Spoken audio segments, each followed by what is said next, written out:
It happened again. A close loss, a loss to a ranked team, a loss to a premier program, and a loss to open the conference season. What's the problem? We'll take a deeper look at all of it tonight and look at the rest of the season as well. Tonight on Big Red Wrap-Up.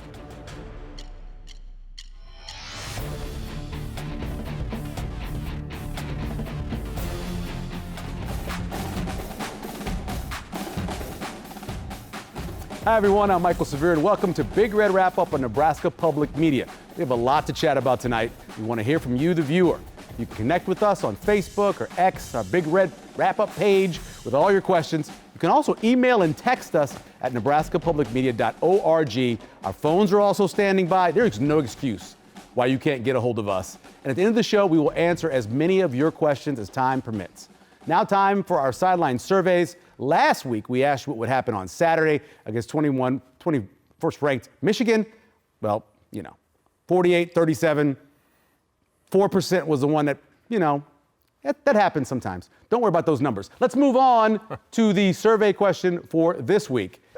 How do you feel about Nebraska's program and the direction that it's going under Matt Rhule? Do you feel good? Yes? No? Unsure? And don't put no opinion. Have an opinion, people. Here, former Huskers, Jay Moore and Damon Benning. All right, so we all know 28th loss, whatever, to a ranked team. Your thoughts on the way the game played out? Was it what you expected? Any surprises? I thought Nebraska, I thought they would compete, and I thought they would win the football game. Our predictions, I predicted Nebraska win the football game. Although looking at this season, before I saw Nebraska's team, before I saw Michigan's team, I thought Nebraska would lose this game. But I like where Nebraska was the first three. I knew Michigan was a very respectable football team, but I vastly underestimated their ability to run the football and their physicalness of their front four on defense, and some of the running backs' ability to do some things. And we saw that, and it was obviously very evident on Saturday afternoon. I like the way Nebraska battled. I like the way they hung in there. I am very surprised with O-line play and just how we handled the run. That caught me a little off guard. But even with the big runs that we gave up, the sacks, the pressures on offense, and the inability to run the football at times, I like the way Nebraska fought. I like the way they battled. There's something to take from that. I'm not a big moral victory guy, but I think I'm certain Nebraska will be better because of the outcome on Saturday afternoon. I know Coach Rhule and his staff is going to get these things right. They're going to get it fixed. Nothing like a bye week to get them fixed. But I feel very, very confident Nebraska will be a better team because of the loss against Michigan. Yeah, I think for me, the closer the game got, I said it on Thursday, I said it on Friday, Michigan was probably better than people think. Yeah. And it's a really good football team. And I'm certainly not going to concede the moral victory. But I think what Nebraska figured out is the floor is definitely raised. Like Coach Rhule, there's zero question he's raised the floor. The question is what's their ceiling? And so that's why you coach. That's what the rest of the season is for. That's why fandom is different than coaching. And so when I look at it, and I look at how that game was broken down, I didn't like a lot of the narratives that kind of came out. Nebraska got pushed around. They got dominated.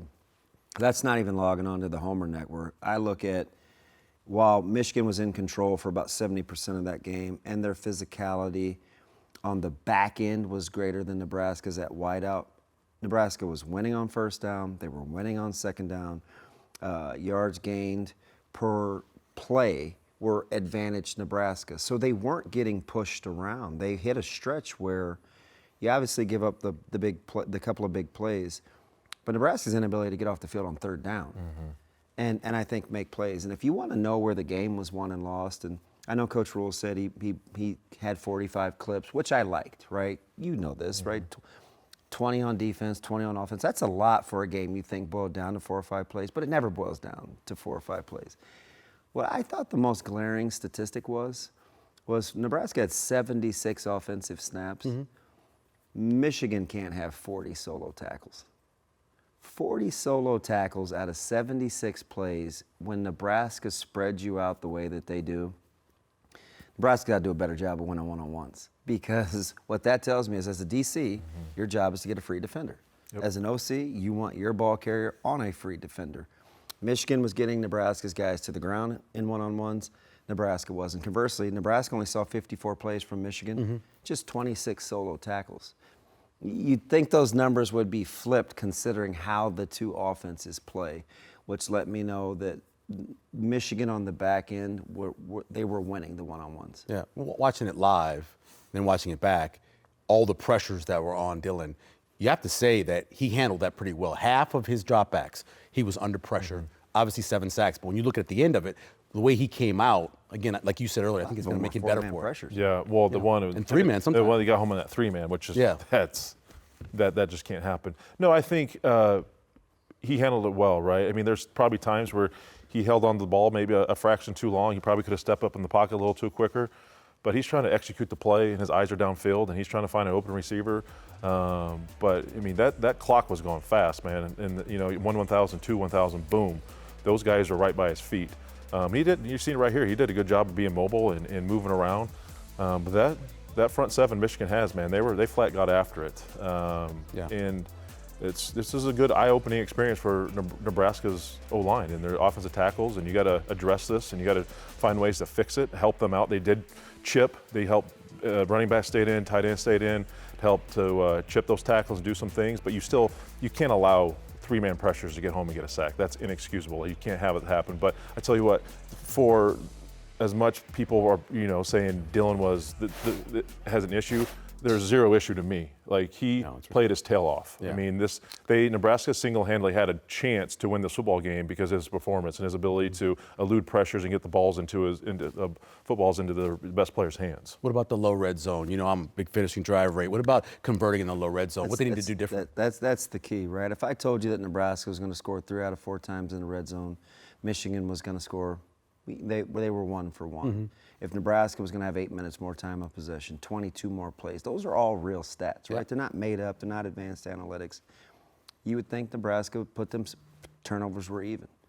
Nebraska's inability to run the ball in condensed spaces and kind of the abandonment of the run game, coupled with your inability to get off the field on 3rd down and convert 3rd downs, you can talk physicality and talent all you want.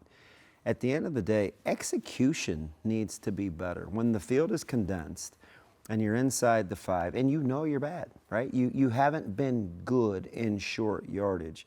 A lot of it, there's a multitude of reasons. Sometimes it's getting a body on a body. Sometimes it's play sequence. Sometimes it's, sometimes it can be Personnel? as simple as you don't have another running threat in the backfield and you're in the gun, right? There's ways that I would handle that defensively. So, it's 10 on 11 all of a sudden, right? Yeah. Offensively, with Dylan not having the ability to run the and football in the shotgun. you have to be elite up front to run the ball out of the gun in one back without a viable another running threat inside the 10. You get inside the 5 where they're less than 66% on converting touchdowns. It's fixable, but I think what you have to do is you have to look at how you want to run the football when you get that close to the goal So line. twice on that drive, when they didn't score, they had 3rd and 1. And I think both times they were under center, and Emmett ran for the 1st down. I'd love to see them under center when they're there and run the same kind of thing with 2 yards to go. Yeah, normally, listen, 99% of the time, I'm riding with you. Even on the 4th down, with the little option and the shovel to He could have loop, gone outside. you get that ball to Emmett, that's a 1st down. Yeah, he that's beats- one. he That's beats him. that's one I think. Yeah, it's one-on-one. Dylan would take back, and we're probably not having this conversation. It's either 7-0, 6-0. It's something to nothing, and we're not hand wringing and having consternation over whether they should have taken the 3. That's one of those. It didn't even bug me real time. You have a coach and a staff that is playing to win. Yep. I'm not gonna second guess. I didn't love the analytics answer, but I do like the fact that he's riding with being aggressive, because analytics, when you look at analytics numbers, it doesn't factor in feel, it doesn't factor in emotion, it doesn't factor in momentum. It also doesn't factor in strengths. If I'm Nebraska and it's 4th and 1 or 3rd and 2, this season I have not been good in those situations. So that's why I don't love just sheer analytics.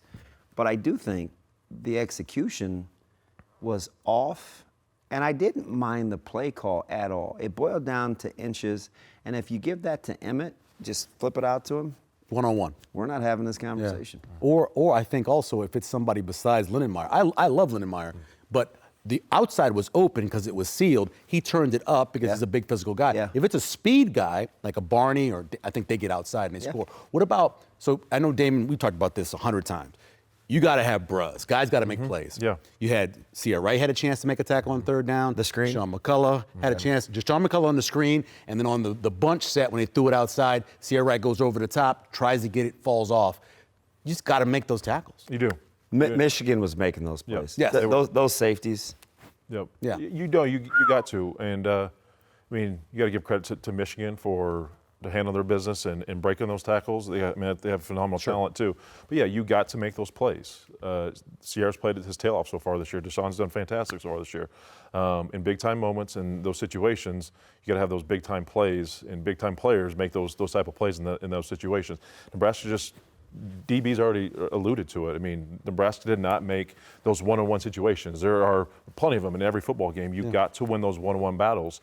Nebraska didn't win enough of them defensively, offensively. It just, on crucial times, you have to find a way to get off the field. Nebraska didn't do it good enough. And trust me, they're going to be working on that stuff this week, working on tackling and getting themselves in a better position to make those one-on-one plays, because it's going to happen for the next 8 games. You're going to be put in these situations again. You got to win them. Otherwise, it's going to be you're going to have similar situations. And nothing against John Butler, but I think sometimes in that game they got a little out-checked. They checked to something that Nebraska wasn't either ready for or wasn't in the position to handle, and they have good coaches too. Yeah, now that part I agree with, right? They got a dry erase board, and I don't, I like the schemes. I really do. I think, Nebraska, this is what the bye week's for. You decide, how do you like your calls situationally? That's the coaching thing.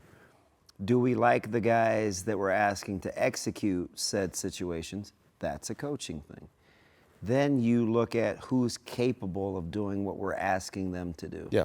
That's what you use the bye week for. It's trifold, and it all matters. I asked Jay off air because I think it's critical. You go back and you watch the numbers, and I'm thinking, we just saw a couple of the runs, and I know we're going to get through the highlights. I mean, are we boxing or are we spilling? And if we're boxing, and I have a box safety, and I'm fitting as a linebacker, I got to take a puller on. I have to close the distance. Right. I have to not give a back a two-way go. We saw that happen twice. Yep. It yielded touchdowns. What Nebraska staff has got to say to themselves is, hey, if we have different personnel, do we need to look at personnel? Should we not box that? Should we spill and maybe run to it and force it to go lateral? We're trying to keep it here. You can't be unselfish. Is it a teachable moment and we need new personnel, or do I need to call the game different? Sometimes you're gaming and you're running stunts, people will concede because I think it's low-hanging fruit. Well, because we're this or we're that, this is why he puts us on the move. I think that's how he wants to play. I think He said they were going to be a pressure defense. I think it's a philosophy thing. So as you get your guys ready to do that, the execution and closing on stunts real time is a real thing. Sure. You need game situations. If I twist and I stunt and I'm supposed to slam into C-gap, I need to finish the stunt. It's not just enough to be there. It's if I got half man and I got to split B-gap, split it. Yeah. Split it. And I think, so I'm not near as, I don't get it. And part of it is frustrating because I don't think when we criticize Coach Butler, I don't think we know what we're looking at. We just kind of have these kind of hot takes, and it kind of bugs me a little bit because I think some of the onus is on the players, some of the onus is on the coaches, but that's what this week is for because they needed a barometer to see where they're at. They saw a really good front seven, and they saw an offensive line that had been a little maligned from guard, center, They had guard. injuries. Yeah. But schematically and their backs, there's a reason they were feast or famine. They weren't good all the time. Sure. I mean, Michigan converted 4 third downs 3 on 1 drop. of 8 yards or more. Yeah. You're not controlling the line of scrimmage if you're in 3rd and long. Yeah. So, Nebraska, when they're in position to make plays, they got to make plays. And I think the coaches have to understand, okay, maybe we need to take a look at what's happening inside. maybe this isn't a deal when we game. Do I like Javen Wright? Is he a box guy? Do I want to fit Shavers quicker? Like, those are all things that I think the bye week will help you with when you look at personnel and finishing plays. They had 2 runs of 10 yards or more in the first drive, and they didn't have another one the rest of the game. That looks at what about the rest of the running game? What else? Who else is there? What else do they need to do to make sure that running game can be a little more consistent? You talking about Nebraska's run game? Nebraska's run game, yeah. Yeah, it's just, again. Emmett had one, right. Nelson yes, had one, it was, no more. Right, early, it was that First drive, yeah. First drive. I'll tell you what it was. Understanding situations, understanding who you're attacking, who you like to run behind, and utilizing that. Formation, setting up. Do you like running into the boundary? Do you like running into the field? How you want to do some of these things. Nebraska likes, kind of the putting Harburg in motion in the kick out. We saw a lot of that stuff this year, so early on. But you saw early success, and a lot of times, a lot of teams have success in those first 15 plays. Sure. You have that teams kind of adjust, right? And Michigan did a great job adjusting. I'd like to hear DB's take with running backs on the run game. Nebraska's got to be better up front. You see this. Michigan was playing on their side of the line of scrimmage, and physicality thing, schematic thing, technique thing. It's probably all 3, right? But Nebraska's got to do a better job of trusting a guy in Emmett and maybe find another guy back behind him to run the football as well. Because he saw the orbit motion, some of those unique things with Mosey and Mekhi Nelson, like that look. But you got to find ways to get Emmett Johnson good carries, find a backup, but find how you want to do it. What you like, duo, do you like zone, do you like power, do you like counter, you toss, other different wrinkles to throw in there to help out your offensive linemen, to get your guys set up to prepare to run and attack each play. And again, bye weeks, you got your first challenge of the year, right? With a really good defense. Adjust and get better from it. Yeah. I think you got to be able to eat the meat and spit out the bones. I think for Nebraska, you have to play to your strengths. If you want to run the ball out of one back, you need to be downhill. You play a team like Michigan who's athletic and it's kind of hit it, split it. They see it and they go get it. They gap you out. They're very sound. So playing pullers, like they're well coached. Yeah. And so if I'm Nebraska, I don't give you much time to think if I want to run the ball at you. So instead of offset, I probably go pistol as opposed to kicking out and leading like on duo. I might just lead out of the backfield. They need to find another way to get the ball to the perimeter without it having to be RPO. I love RPO. We saw how it worked late, fourth quarter. They get in a little rhythm, and it puts you in conflict. I coach it. It's tough, right? It's hard to defend. But that's taking the place of toss. It's taking the place of stretch. It's taking the place of outside zone. So you have to find other ways to get to your complementary offense, and you need a little eye candy to go with it. All right, let's get to the highlights now. No disclaimer. This is not going to be great at the end, but early on it wasn't so bad. Look at Bud Crawford there, your undisputed champion of the city of Omaha and the state of Nebraska. We get started with, I mentioned, a couple of really good runs early on. That's a 14-yard run by Emmett. One of, like I said, 2 10-yard rushes or more. We saw a lot of this, a lot of pressure, but look at Dylan on this first drive. Off schedule a little bit. Nice throw to Lindenmeyer, getting the first down there. And now we go on to, again, another first down, little shovel forward. It's tough. Getting the first down there. Nice little throw there. Of course, Isaiah Hunter on that one. And then we get the play on 4th down.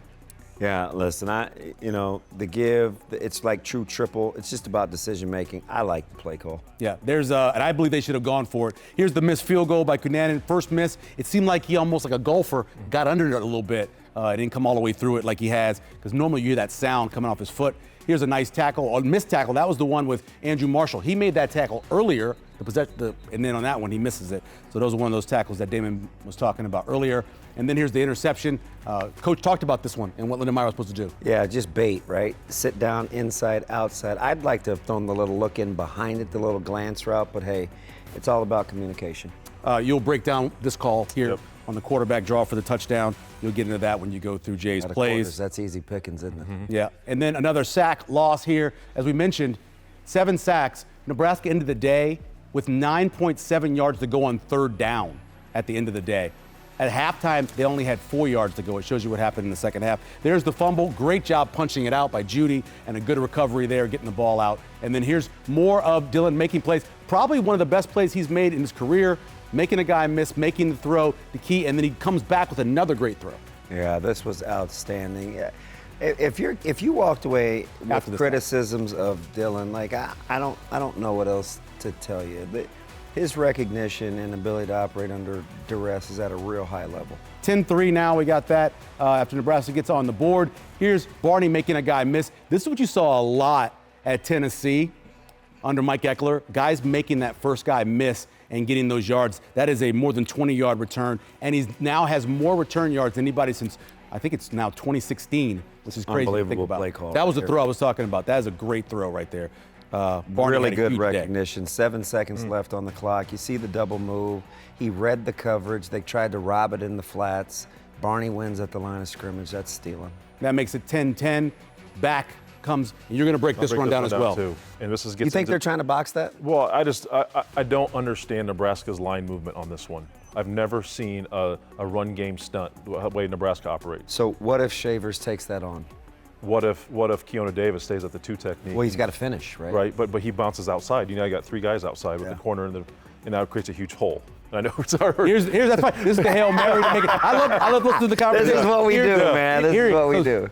We could do a whole segment on just the third down plays and some of the mistakes that happen on the defensive line. That makes it. This is an amazing. Smallest guy in that whole group goes up and gets the ball. Yeah. That's want to.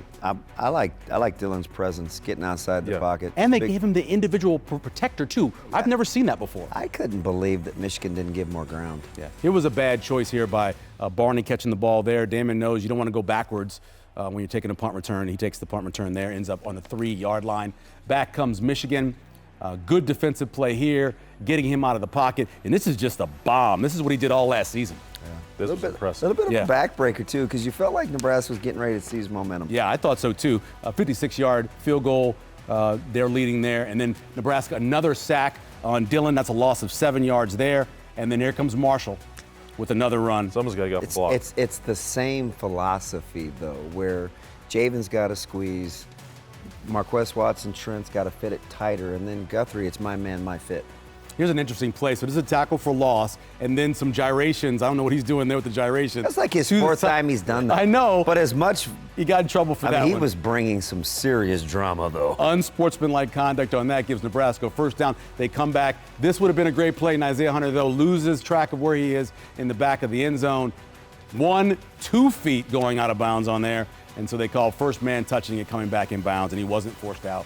Back to the field goes. Fananen gets going again, because he's a really solid kicker. You can hear the sound on that microphone when the ball comes off his foot, so he's doing a really good job there. And then here's the play I was talking about. Yep. That's a play right there. Sierra Wright makes that tackle, you're off the field, and you got a chance to go down there and make the play. And then another example of that, they throw this screen, you got one guy out there to make the play, and Deshaun McCullough, he can't get that one. That's a tough tackle. No, he dropped agree. in coverage there. Yeah. He's coming up to fit with those guys. He shot his gun. That's a tough one. But again, you got to get off the field. And then that's the biggest third down one right there. That comes off there. I didn't like the fake of the blitz there. And then this is a good stop here. Actually, it was a tackle for loss, one of the tackle for losses they had, which stops them, limits it to a field goal. And then Nebraska comes rallying back, which we expected because we've been seeing that from Nebraska. You know, we've seen that from Dillon as well, rallying back and getting some nice throws out there. You got a good catch here by Harburg. And he finally, a little bit later, gets his first touchdown, which I'm pretty excited about. It's a nice sidearm throw. Barney takes the big shot. They originally called targeting. They come back, say it's not targeting because he was a runner. And then you were talking about RPO here. Yeah, it's just really hard to handle, right? You play man, you want to kind of, I don't know, I'd call it Mac, where you just kind of combo and banjo it. It's hard. It's really tough. And then this is the last one. Again, a chance to make the tackle. Donovan Jones misses it. It's a first down. And then, of course, Michigan runs the clock out. And Nebraska loses 30-27. Let's take a look at the stats from the game. As Damon was talking about, Nebraska excelled in a number of stats, but giving up that 285 yards rushing or 286 yards rushing, whatever it ended up being, is certainly tough. And then the third downs. Neither team was very good on third downs. When Michigan had to get those 3 on that last drive, they got them. And Nebraska led in a lot of other ones, and it's even on turnovers. Let's do our players of the game. We start off with the man who caught the Hail Mary, or the Big Ben Wright, or whatever you want to call it, Ja'Cory Barney Jr. 6 receptions, 120 yards, 20 yards. He also had the punt return as well, and those 2 touchdowns. And it's been determined that no one on the defense is going to get it because they gave up 286 yards rushing. I did not make this selection. I would have picked somebody. As we go to break, before we go to break, down by down, everything that they did, Jay's going to break that down with Jay's plays from Saturday.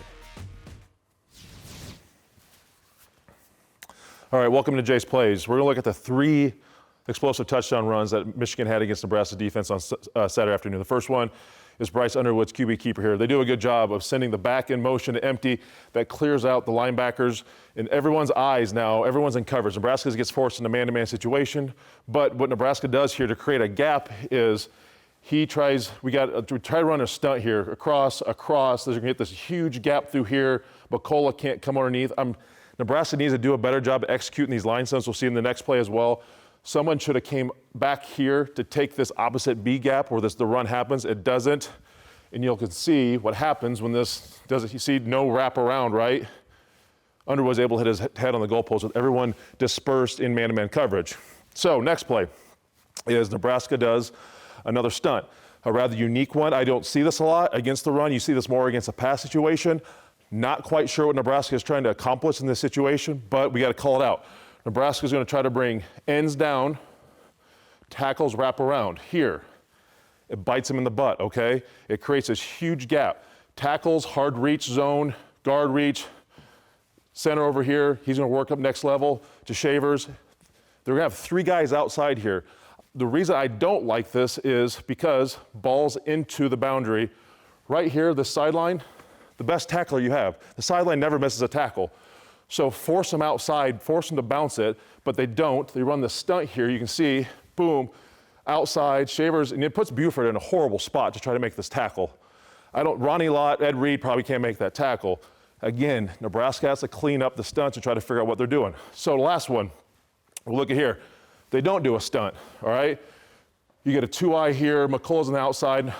Michigan does a fantastic job of blocking this up. They get second level down here, blocking. Michigan's wide receivers did a really, really good job blocking second level.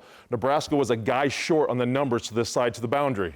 So you see, Michigan does a great job. Go ahead and run it. Gets a hat on a hat, second level. You'd like to see Van Poppel come off and make that tackle. He doesn't. Somebody need to come off and make that tackle. You're a guy short over there. Little things schematically wise need to get cleaned up for Nebraska heading this bye week. But let's send it back to Michael. Thanks, Jay. Next up, Andy Kindy joins to talk Big Ten. As we go to break, more pictures from Hurrdat Sports at the Michigan game.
safety to corner. He can't tackle. Welcome back. This week's Husker history takes us back to September 20th, 2016 against 22nd ranked Oregon. And it was Tommy Armstrong's day. The last time Nebraska beat a ranked opponent. In the third, Armstrong threw his third touchdown of the day to Brian Reimers, who had 2 on his career. That ties it up at 20. Then Devine Azigbo had a big day as well, puts the Big Red up 27-20. Azigbo had 95 rushing yards in the game. Armstrong goes down but comes back in the game and overcomes it, makes a nice run. Tommy, 34 yards, the game-winning score. He finished with 95 rushing yards and 200 passing with a 35-32 win. The Ducks went for it on 2-point conversions 5 times in that game and made it one time. That leads us to this week's trivia. The Husker team played 2 more ranked teams that season and lost both of them on the road. Who were those 2 teams and what were those teams ranked at the time? If you win, we'll send you a copy of our own Sean Callahan's new book about the Huskers, The Program, Nebraska Curated History of the Cornhuskers. This week's winner will be announced on next week's show. As for winners, last week's winner is Jonathan Lewis from Columbus. In the history of Nebraska's football, 4 coaches have won Nebraska national titles. Bob Devaney, of course, Tom Osborne at Nebraska. The other 2 won at other schools. Those coaches were, let's get to them. Fielding Yost won 6 titles at Michigan, and Dana X-Bible won 2 at A&M, and no one believes that A&M ever won a title, so I don't believe that trivia question. We're coming in now with Andy Kindy from KETV. Andy, how you doing? What did you think about last week's game? Last week's game? Yeah. I thought it was disappointing, but I think, what we've seen from this team in the past, I thought they hung in there. I thought that they looked like they belonged, which I think is progress. I think that when listening to Coach Rule on Monday, I thought the message was clear. Like, don't overreact. Yeah. He acknowledges that they have to fix some things. But I thought that Michigan's a pretty good team. I thought that their pass rush was a little better than I had thought. And they got some future NFL guys on the edge. And I thought that was a little too much for Nebraska's tackles to handle. And I think that they'll get better from it. But I think leaving, that was one that they could have had. And I think, but it's a far cry from where they were a couple years ago. Andy, are you surprised with the narrative after a game like that performance? You look at the stat sheet, and if Nebraska would have won that football game, I don't think Dillon gets some of the negative noise. But even though you lose by 3 and people want to point fingers and all these things, he was single-handedly in that. Nebraska was in that game because of him, his performance in general, and just dealing with that noise going forward the rest of the season. Yeah, I'm a little surprised at the noise. I am too. Yeah, aren't you? Targeted towards Dillon? Because Dillon's one of the big reasons why Nebraska has been so successful. He's having a heck of a start to the season. I think he's playing at a very high level. I don't really understand why he gets the negativity online that he does. I think part of it has to do is because he's out there, because it's the Mahomes stuff, and I understand. It's just such low-hanging fruit for people on social media to go pick at him.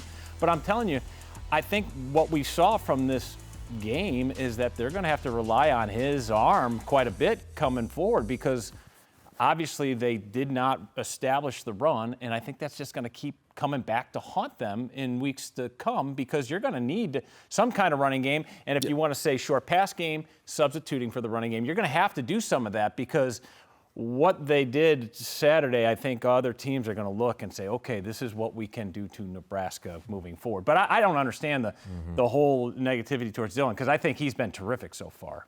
When you're talking about kind of handling the presser and some of the questions, I actually like coaching, because I know it's been asked to me, like position guys, who I want, and the questions come from my head coach, and he kind of gives me the autonomy to make those decisions.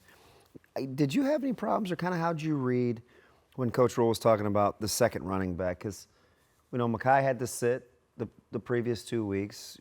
Ives needed a chance after missing 4 weeks. Mosey's not quite ready yet. Did you look at that as, hey, get a guy ready, or did you take it at face value? Because he prefaced the whole question by saying, hey, I know I got to be careful as the head coach how this is going to sound, and he put it out there anyway. I don't know.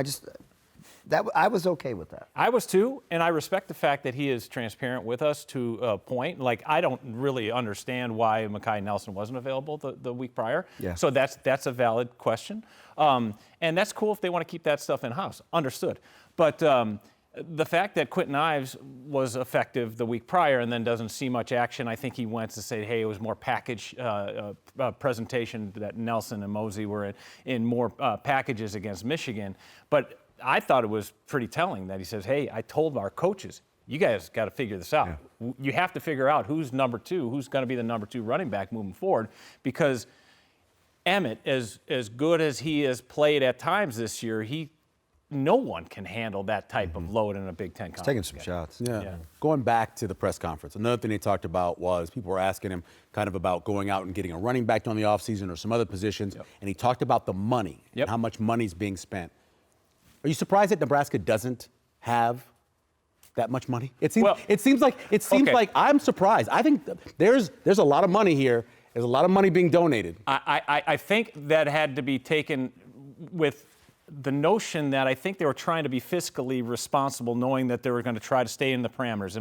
I'm Damon's nodding his head. Am I going right down the right road? We all have budgets. That is 100% correct. And he, I don't understand that, because Coach Rule even said, this was in a different conversation, because I was down there on a visit with Marty, and the numbers were getting astronomical, and he called at night and he said, what are we even doing, right? Like this, I'm not going to live with myself at the end of the day.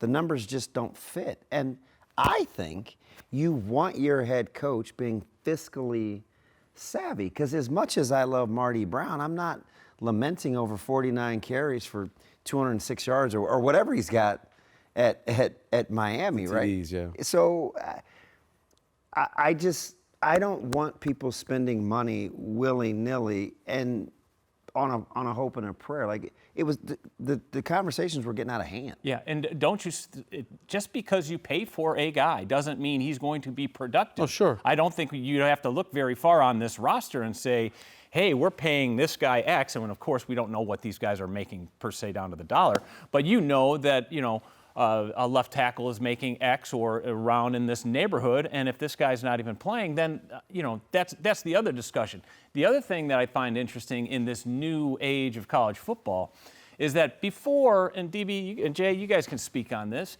I think media members and maybe fans to a point were a little more forgiving, like, hey, it's college kids. They're amateurs. But now you throw money out there and you say, hey, this guy's getting paid X, Y, Z, which, fair or not fair, that's the world we're living in these days. And, that's just a tough thing for these kids, and they are kids, to handle. Yeah, I mean, I can speak to that in general, because I was fired from the NFL because I wasn't producing enough. Right. As was I. Yeah, so like, that's the interesting aspect of just giving these kids, these young men, money with higher expectations. I think they already have plenty of expectations coming in as a recruit. We prop them up so high, but now they're given a substantial amount of money with multiple commas, and they think now they should perform to that level as well. Maybe not. But yeah, it's a difficult mental challenge to handle for everybody, right? Yeah. The expectations are raised, and that's fair. Yeah. That's totally fair, Yep. in my opinion. But we see it in all levels of professional sports. Yep. And I think that's where we circle back to the Dillon conversation, where again, we don't know what he's making, but he's making a substantial sum of money, and if people say, oh, okay, he's making this money, he should be doing X, Y, and Z. I still go back, look at his numbers. Yeah. He's playing at a phenomenal clip and at an elite level. Yeah, if you take his analytic numbers, he's a top 5 quarterback. 100%. And not in the Big Ten, in the country. Nationally. Actually, look at everything. Yep. What about offensive tackle? What do you think they end up doing there? That's a good question. And Coach Rule talked about it on Monday about, hey, they're going to have to look at it hard. I mean, Gatula, I don't even know anything about football compared to you guys, but I could tell that guys were running past both tackles. We got to do something. They have to do something about that. And whether that means switching up to Pritchett or switching up to even give Corcoran a chance over there, they're going to have to figure that out because that's going to continue to be a problem. How wide were those defensive ends, too? I mean, they were lining 9. up. Yeah. I mean, They were wide you 9. tried to get your splits out there. Yeah. They were just running past you. So it was almost like a track meet for those guys. It was alarming to see how big of a pass rush and how effective they were getting home. With that performance, as you saw with the inability to protect Dillon, inability to run the football at certain times, and obviously the big plays given up on the run game defensively, does that skew how you kind of project this team the rest of the season? Or you're like, hey, I'm not alarmed, I'm not too concerned, there's a lot of football, bye weeks yet to get this thing fixed? I think there's a lot of football. It does open your eyes, though. And I think this stretch of 4 games, this middle 4, is so important to the end game of your season. Yeah. This is 4 gettable games, winnable games, also losable games. That's the thing. And remember when Coach Rule would say, hey, these games are going to come down, last possession in the offseason. You're like, come on, Coach. Like in your head, I'm like, Coach, come on. There's no way. After seeing Saturday, I get the sense that most of these games are going to come down to that one possession. But these middle 4, the middle 4 right here are the 4 games you could and should get at least on paper. Yeah, that trip to Minnesota, we always talk about how difficult that is. It's a short week. I don't even know what UCLA is going to have by the time Nebraska gets there. And who's going to be because those guys who's may be all in the decide stands and what they're playing exactly. for. So Right. you have that. You got Northwestern in the top. Right. There's a lot of games to win on the schedule. Yep. So, what is your prediction? Where are you now? Where Well, are you? I What are said you gonna be? 9-3 going in, and Plenty of room. I think I'm going to stick with it because if they get these middle 4, if they can slay a dragon and go up to Minnesota 2 and win on a short week. Yes. And I'm really not that impressed with Maryland, even though what they did in Wisconsin. I think Wisconsin's very, very down this year. So you take care of business in this middle 4, then you just take your chances with your last 4. And there's going to be some coin flip games. I think Iowa can go either way.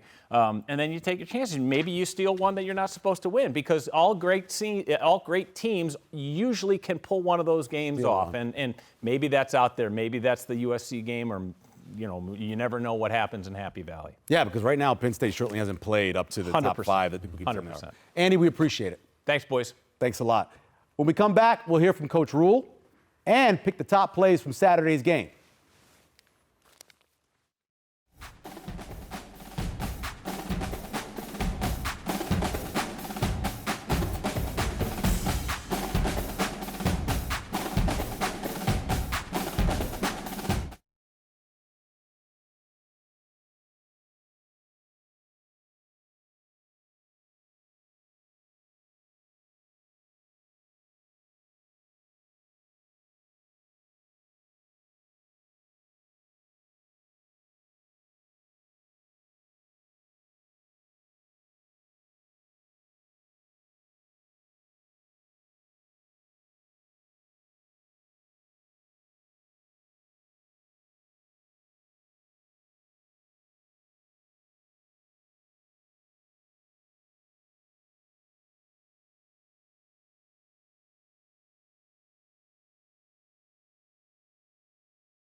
Time for top plays from Saturday. The first one, Deshaun McCullough's sack, the one sack Nebraska got in the game, coming off the edge, looking like the guy that we think he's going to look like going forward this season. Number 2, Barney Great route, great pass, great catch by Barney for the touchdown there. And then the final one, Ja'Cory Barney Jr. on the Hail Mary or Big Ben right or whatever you like to call it. I love the personal protector they gave Dillon on that as well. I've not seen that before. Throwing it up, and then the smallest guy in that entire group got up and got the ball for the touchdown to even it up at halftime at 17-17. All right, time to talk some recruiting. Of course, Sean Callahan joining us. It was a big recruiting weekend. I know you guys were very busy. What did you see from there? Well, yeah, Nebraska had, Michael, a group of over 30, 35 offered guys on campus. Kennedy Brown being the most high profile, the number one overall prospect in the class of 2027, offensive tackle, which would have come in handy on Saturday. Yeah. But just that group in general. You heard Troy Dannon tonight talking about the weekend itself. I mean, between the recruits and their families, there were over 100 people there for football. Wow. And just the stage, the scene. Yes, Nebraska lost the game, but it was a great showcase of Nebraska, the weather, just the setting, Terrence Bud Crawford, and all the recruits, I think, left with rave reviews, but obviously a lot of work still ahead to get some of these guys. Yeah, a lot of guys talked to Brian Munson, and a lot of them said they had a great trip despite the loss. Let's talk about the one guy who's no longer in this class. Yeah, Davion Bonwell-Whitty decommitted. Sioux Falls area, South Dakota, announced today that he was parting ways in this recruiting class. Bonwell-Whitty had been committed previously to Garrett McGuire. Wide receiver. So this makes some sense. Dana Holgerson now and Dykeel Shorts. He was the only recruit in the 2026 class that had not taken his official visit yet. Every other recruit, because it's a dead period in December now. So if you don't take your official visit, you have no chance to take one at that point. So I think the writing had been on the wall, and they also offered another receiver yesterday before this came out. So it looks like Nebraska will probably be back in the market for a 2026 wide receiver to add to what they already have. Thanks, Sean. We appreciate it. Back on campus, it's time to hear from Coach Rhule in the Big Red Report. I think there's a lot of good things there, but it's not good enough. And that's the important message, is that we have to get better as we move forward. But we've faced a really good team early on in the schedule. We've had 2 close games. We won 1 by 3. We lost 1 by 3. And neither one did I feel the panic that I felt for 2 years here from the guys on the sidelines. I'm going to make sure I say it one more time. We're trying to have a very calculated response. And my point to our guys is, it's a, hey, Coach Rhule, you should have kicked. I told them, maybe I should have kicked the first one. I don't get to go back and do that, right? I chose to go for a 4th and 2. I went, with the analytics. I went with the field position. It didn't work out. So I have to own that. We stepped out of bounds on a touchdown. We have to own that. We didn't have a guy in the post on the long touchdown. And we didn't go fast on that play. There's so many plays like that. Until there's going to be some games you can just overwhelm people with talent, but in a game against a team like Michigan, you're going to have to make those plays. He's completing 75% of his passes. He's played 2 Power 4 teams. Even the play with the touchdown to Ja'Cory, that's an elite level check. That's not somebody in the headset looking over the sidelines and them going like this. And that's Dillon playing quarterback, man. So yeah, I say it to everyone every time the media comes in. I'm like, let's not do just the Mahomes thing. Now, I mean, I get the Mahomes thing, but that's just such an easy. Let's talk about the football. And I think he's playing football at a really, really, really high level. And if you look at his growth from last year to this year, he got hit early. He had to run around early, and yet he's one throw, and that throw's not all. I mean, it's on him. It's also on the tight end. Tight end breaks out when he's supposed to sit down.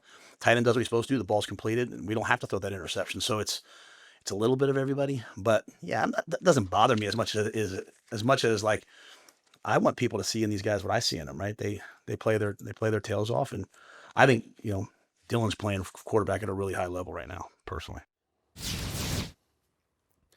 So, Coach thinks that things are going in the right direction. What do you think? We asked about that. And here are the results from our survey question. Do you feel that Nebraska's program is going in the right direction under Matt Rhule? 73% said yes. 5%, the haters, say no. 20% say unsure. And then 2% do the no opinion, which I ask you not to vote anymore. Around the Big Ten, Indiana showed its worth Saturday, hanging 63 beautiful points on 9th-ranked Illinois. As the non-conference schedule comes to an end, the Big Ten is 46-9 this season, and the Big Ten still has 7 teams ranked in the AP Top 25. Ohio State's still number 1. Penn State goes to 3. Oregon is at 6. There's Indiana at 11. Michigan's at 19. USC's at 21. And Illinois drops to 23rd. Nebraska's schedule coming up, of course, bye week right now.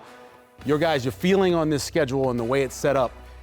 Andy talked about it. You got this middle four right now with some winnable games in there, but Yeah, very, very losable, important. yeah. You saw Michigan State go to USC, and it was a one-score game in the fourth quarter at USC. They have a really good offense. Nebraska, none of these games you can take lightly going forward. The Big Ten is legit.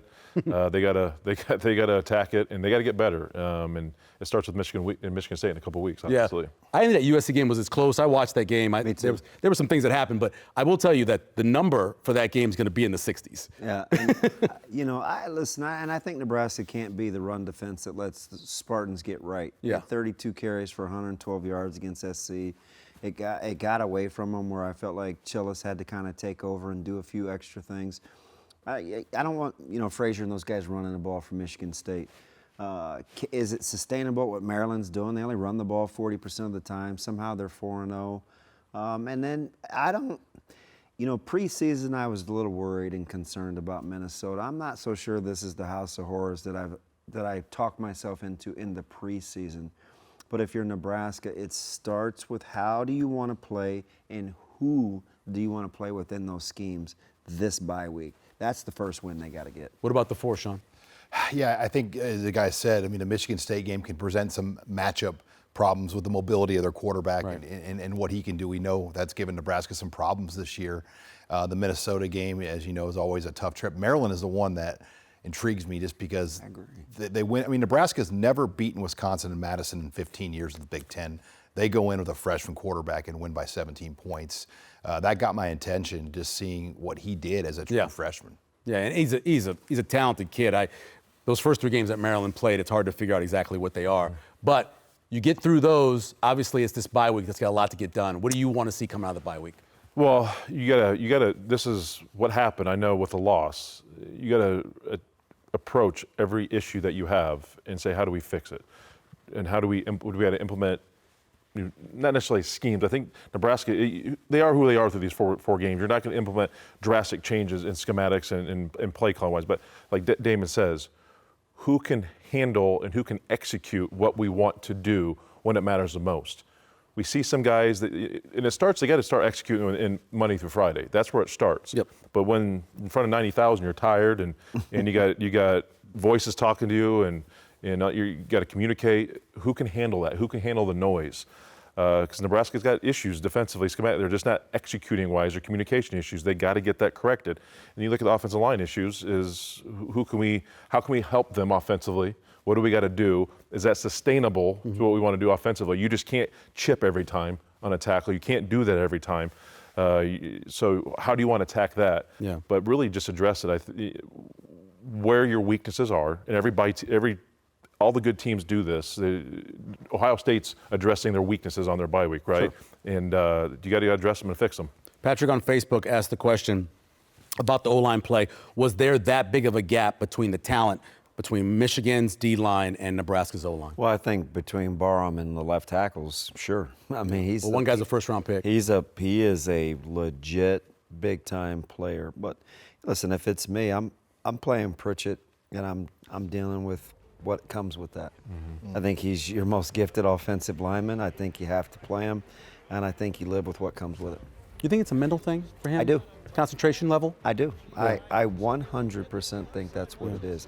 He's capable of doing whatever he wants to. Mark called in and asked the question, what does Indiana have that Nebraska doesn't? They just set up for them so well last year. They had a great schedule to kind of build their swagger. They had a lot of players that came with Cignetti, and clearly he's an experienced head coach that knows how to win. He's a guy that no one really wanted for a big job, and Indiana took a chance for years. Almost kind of like a Bill Snyder at Kansas State, a Mark Mangino at Kansas. Cignetti was never a guy that Nebraska would even have thought about, or a lot of programs. Well, his age. And, for Indiana, it does remind me a little bit of Kansas State with Bill Snyder, just finding kind of oil in a dry well, essentially. You know what I think? I like the fact that he's good at evaluating and getting guys on campus that think the way that he does. He's extremely confident. He's no nonsense. He instills in people that they're the best, and Indiana plays with confidence. Oh, yeah.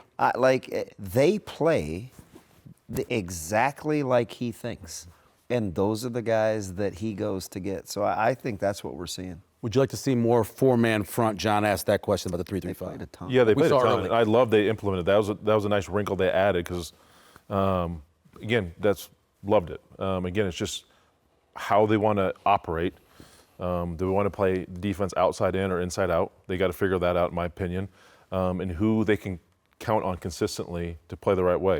There's gonna be times where you got to get off blocks and you got to make plays, and not enough guys are doing that right now at the one-on-one level and executing the defense. So they got to figure out who's able and capable to do that, and they can trust doing. Would you like to see Dylan take more chances in terms of his throws? No, not necessarily. I think, because listen, I get it. Not everybody has access to all 22, but I have a pretty good vantage point, and I just don't know where you would take the chances, right? I mean, there were a couple of checkdowns on those two of the sacks where I felt like he could have gotten rid of the ball, but when you say chances, I think putting the ball in harm's I think they're way- talking about deep because I think only like about 16% of his throws are over 15 yards.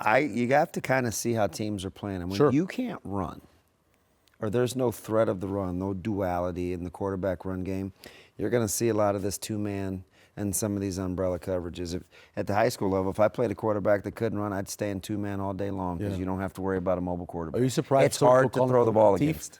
So many people call him Oh, Latif. I mean, that's natural. We would Backup backup quarterbacks, quarterbacks have right, always right. been popular. Yeah. Backup running backs too, right? Yeah, exactly. let's get your burning question. I Sean. see what you did there. No, my burning question is, can this offense have the balance that it needs?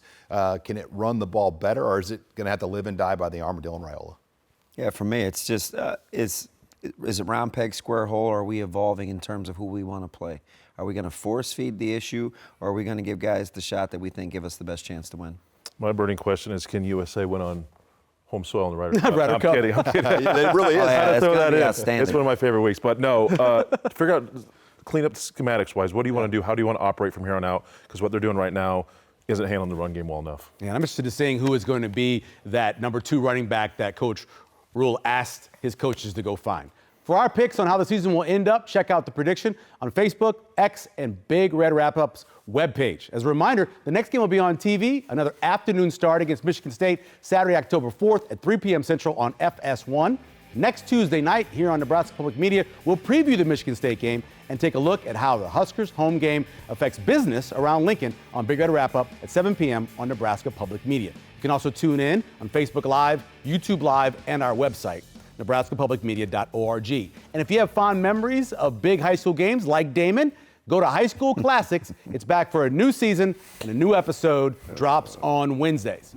If it's volleyball you're looking for, Nebraska Public Media has Xavier visiting number 16 ranked Creighton, the Blue Jays at 6:30 on Friday, and on Saturday afternoon at 3 p.m., top-ranked Nebraska host Maryland.